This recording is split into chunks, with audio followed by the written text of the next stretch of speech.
Hello friend good morning. तो देखो सकाल सकाल चले एसेছি ব্লগটা নিয়ে। তো তোমরা তো দেখতে পেলে আমার সকালের কাজটা হয়ে গেছে আর একদম মর্নিং মর্নিং। তো দেখো সকাল সকাল একদম চলে আসলাম ব্রেকফাস্ট নিয়ে। আর আগে তো আমার কাজ দেখেই নিলে, রোজগারের একই কাজ আর কি বলবো মুখে। তো যাই হোক, সকালে আমার তো ব্রেকফাস্টে রুটি হয় বেশিরভাগ দিন, আর ছুটি ছাটার দিনে পরোটা লুচি হয়। ছেলে খেতে চায় রোজ দিনই, কিন্তু বাট আমি দিই না। আজকে বায়না করেছে মা রুটির মতোই আমাকে একটু ভেজে দাও, আর কিছু রুটি করেছি কিছু পরোটা করেছি। তো ওর বায়না আর কি বলবো। সঙ্গে ছিল ঘুগনি। এই দেখো, যেহেতু ঘুগনি করেছি পরোটা করতেই হবে, তো গোল গোল পরোটা করেছি। তা চলে দেখো সাইডে দেখো জানলা দিয়ে দেখাচ্ছি বৃষ্টি হচ্ছিল, মানে কতদিন ধরে এত বৃষ্টি সব জায়গাতেই বৃষ্টি হচ্ছে।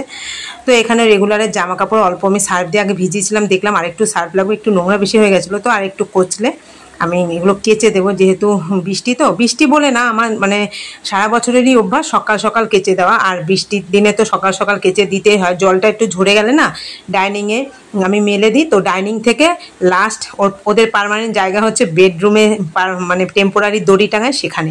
তো ফ্যানের হাওয়াতে শুকিয়ে যায়, এই করেই পড়া হচ্ছে এই বৃষ্টির মধ্যে। আর কি করা যাবে রেগুলারের। তো একটু কমফোর্ট ব্যবহার করি, যার জন্য সাথে গন্ধটা হয় না। তোমরা সবাই বর্ষাকালে কমফোর্ট একটু ব্যবহার করবে। আর কাছতে কাছতে দেখো সামনে জায়ের জানলা আছে, তোমরা তো জানো যারা পুরনো ভিউয়ার্স, আমরা মানে কাজ করতে করতে কথা বলি। ওরও দাঁড়িয়ে কথা বলার টাইম নেই, আমারও নেই। আমরা হাতে কাজ করি, ও জানলা দাঁড়িয়ে দাঁড়িয়ে রান্না করে। তো এই হচ্ছে গল্প। তো অনেকগুলোই কাছাকাছি ছিল, আমি ফটাফট ধুয়ে নিচ্ছি। আর এদিকে বৃষ্টিও গুড়ি পড়ছে, তোমাদের জানলা দিয়ে দেখিয়ে দিলাম ব্রেকফাস্ট চলাকালীন। তো একটু বৃষ্টিটা থেমেছিল, মানে আকাশটা পরিষ্কার হয়নি, যাই হোক বৃষ্টিটা ধরেছিল সেই অবস্থায়। তো আমি মেলে দিচ্ছি, চলো। সকালের দিকে হয়ে গেছে, তারপরে একটু রোদ উঠেছিল, ওই জন্য শুকনো হয়ে গেছে উঠোনটা। তো আমি ঝটপট করে মেলে দিচ্ছি, যাতে জলটা ঝরে গিয়েও। এদিকে কিন্তু মেঘ আছে, যে মানে জল শুকালে কি হবে, বৃষ্টির জল শুকিয়ে গেছে। তোমরা তো ভাবছো যে সানটা শুকনো, হ্যাঁ শুকিয়ে, ওই অল্প রোদ উঠেছিল না তাতেই শুকিয়ে গেছে। কিন্তু এদিকে মেঘলাও আছে, কি একদিকে রোদ আছে। তো বর্ষাকাল তো এটাই, যেদিকে মেঘ সেদিকেই বৃষ্টি। তো ওই জন্য তাড়াতাড়ি করে মেলে টেলে দিচ্ছি। ওপরে আর যাই না, খুব কম যায়। যদি মনে করি প্রচুর কাছাকাছি তখন ছাদে যায়, অল্প কাঁচা হলে এখানে আমি মেলে দিই। তো চলে এলাম ফাইনালি দুপুরের রান্নায়। কি করছি বলো তো, আজকে বড় বড় আলু দিয়ে। কি তোমাদের আইডিয়া কি বলো তো কি করা হচ্ছে। আর এই যে রোববার, এটা হচ্ছে রোববারের ব্লগ। তো তোমরা দেখতে থাকো সামনের রোববারের ব্লগ। কতটাই মানে আমি ব্যস্ত থাকি, আর শরীরও ভালো যাচ্ছে না।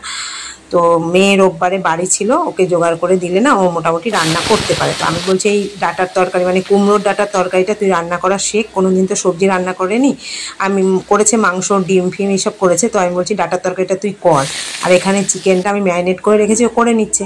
আর এখানে শুকনো লঙ্কা রসুন ফোড়ন দিয়ে কুমড়োর ডাটা একটা আলু দিয়ে করছি। কোনোদিন করিনি, এই ফার্স্ট আমি ঝিঙে আলু বড়া টড়া দিয়ে ঝোল করি কুমড়োর ডাটা। তো আজকে কি করেছি, লাউ শাকের মতো করেছি, শুকনো লঙ্কা আলু দিয়ে আর শুকনো লঙ্কা দিয়ে। আর এখানে চিকেনটা মোটামুটি হয়ে এসছে। আর এখানে বাকি মশলাটা দেখো, দইটা একটু ফেটিয়ে দিয়ে দিলাম। মেয়ে করছে, মেয়ে কী রেসিপি দেখেছে ওটা মেয়েই করেছে, আমি শুধু ম্যারিনেট করে নিয়েছি। আর এখানে ভাতটাও মোটামুটি হয়ে গেছে। মেয়ে রোববারে বাড়ি থাকলে মাংসটা ওই করে বেশিরভাগ দিন, তো আমি সব জোগাড় করে দিই। ও রান্না করতে করতে চলে গেছে, আমি সেখানে নাড়াচাড়া করছি। আমি চিন্তা একরকম রান্না করতে করতে চলে গেলে হবে না, এখানে থাকতে হবে। ও বললো লাস্ট ফিনিশিংটা তুমি করে দাও। তো এখানে তো নামিয়ে দিলাম মাংসটা। আর কাজ করতে করতে তোমরা জানো রান্নাঘরে বাকি কাজগুলো আমি সেরে ফেলি। এই যে বাসনগুলো একটু গুছিয়ে নিচ্ছি, তারপরে ওভেনটাও আমি পরিষ্কার করে নেবো, ভাতটাও হয়ে যাবে। তো চলো, ওদিকে তো ওপরে ভাত হচ্ছে, মাংসটা নামিয়ে নিয়েছে। আর এদিকে তরকারির ঝুড়িতে দেখো দাদাভাই তরকারি নিয়ে এসছে, আলু পেঁয়াজ টেয়াজ হ্যাড্ডা ব্যাড্ডা যা ছিল আমি প্যাকেটগুলো না আমি রেখে দিই, অনেক কাজে লাগে পরে। তো এই ঝুড়িটাও পরিষ্কার করে নিলাম। আর এখানে দেখো লেবু কাটছি, মুসম্বি লেবু আর পাতি লেবু খাওয়ার জন্য। আর গন্ধরাজ লেবুও ছিল, পাতিলেবুটা শরবত খাওয়ার জন্য কেটে রাখি এক টুকরো। আর হচ্ছে গন্ধরাজ লেবু ছিল, চিকেন যেহেতু আছে রোববার, তো কেটে মেটে এই খোসাগুলো একটু সঙ্গে সঙ্গে পরিষ্কার করে নিই, নয়তো পায়ের নিচে না সব বিচিগুলো বাঁধে, আবার স্লিপও কাটে, মানে এইরকম অবস্থা। আমি যখন যে কাজটা সাথে সাথে করে নিই। লেবুটাও রেখে দিয়েছি। আর এখানে ভাত হয়ে গেছে, ভাতটা আমি নামিয়ে নেব, নামিয়ে রান্নাঘরটা পরিষ্কার করে দেবো। তো চলো ভাতটা নামিয়ে নিচ্ছি। আর বাকি যে বাসনগুলো আছে না বেসিনে, সেই কাচের জিনিসগুলো তোমাদের তো রোজ দিনই বলে এগুলো ভাবিকে দিই না, আমি নিজেই মেজে নিই। তো ওদিকে ভাতটা উপর হয়ে গেছে, আমার স্নান তো হয়ে গেছে, আমি কেচে টেচে স্নান করেছি। এদিকে মেয়ে মাংস রান্না করছিল, তোমাদের তো একটুখানি দেখিয়ে দিলাম। তো বাসনগুলো আমি মানে স্নান অবস্থায় আমি ধুলাম, পরে নাইটিটা আবার ছেড়ে ফেলেছি। তো একটুখানি গায়ে জল আসলে না, এঁঠো জল আসলে আমার কেমন একটা লাগে, যেহেতু স্নান করে ফেলেছি না, তো ওই জন্য। তো ফাইনালি ভাতটা হয়ে গেছে, এবার উপর দিয়ে দেবো বাসন মাজতে মাজতে। তো উপর দিয়ে এবার বাকি বাসনগুলো ধুয়ে নেব। তো আজকে কেন বলো তো এতগুলো বাসন হয়েছে, আজকে ছিল সেই গত রোববারের এই ব্লগটা শ্যুট করা। তো মহরম ছিল, তো ভাবি আসেনি, মহরমের দিন ছুটি নিয়েছে, ওই জন্য অল্প অল্প করে বাসন আমি বেসিনেই মেজে ফেলেছি, বৃষ্টির জন্য আর বাইরে যাইনি। তো যাই হোক, অনেকগুলোই বাসন ছিল, যেহেতু খেপে খেপে অল্প অল্প করে মেজে ফেলেছি। তো বাসন তো ধোয়া হয়ে গেছে ফাইনালি। এদিকে গ্যাস ওভেনটাও মুছে নিচ্ছি।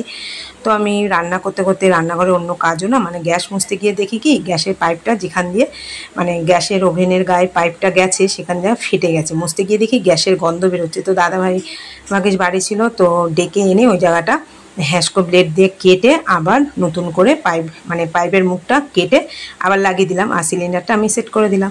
তো আমি যদি না দেখতে পেতাম না, এই দেখো টুকরোটা কেটেছে, এই জায়গাটা ফেটে গেছিলো। তো না দেখতে পেলে গ্যাসটাও এখান দিয়ে বেরিয়ে যাচ্ছিলো। তো বলতে বলতে ভাতটাও ঠিক করে নিলাম, মানে ভাতটা জায়গায় রেখে দিলাম, ফ্যানটা ফেলে দিয়ে আবার বেসিনে বাকি বাসনগুলো আমি কমপ্লিট করে নেব। তো ফ্রেন্ড, অনেকদিন পর ব্লগটা আসলো, তোমরা প্লিজ আমার সাথে থেকো, পাশে থেকো। আমি যতটা পারি সবার ব্লগগুলো দেখে দিই। তো এই যে বাসনগুলো, সেই বাসন আর বাসনের কথা বলতে বলতে আমার ব্লগ আর আজকে শেষ হচ্ছে না।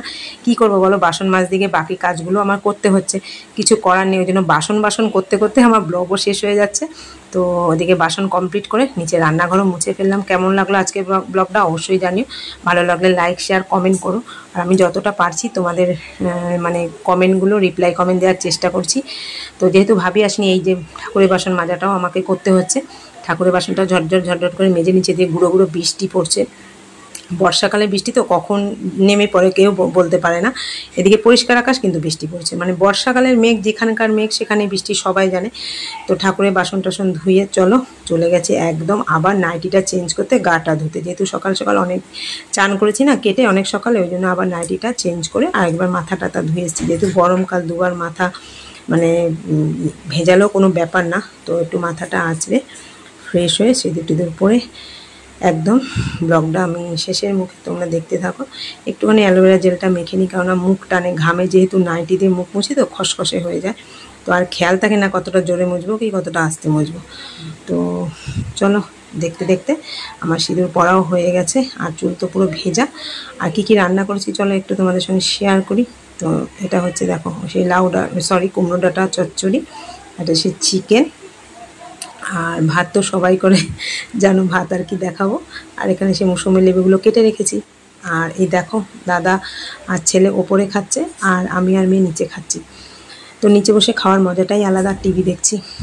তো আজকে ব্লগটা এখানে শেষ করবো। ভালো লাগলে অবশ্যই লাইক শেয়ার কমেন্ট করো। আজকের মতো টাটা।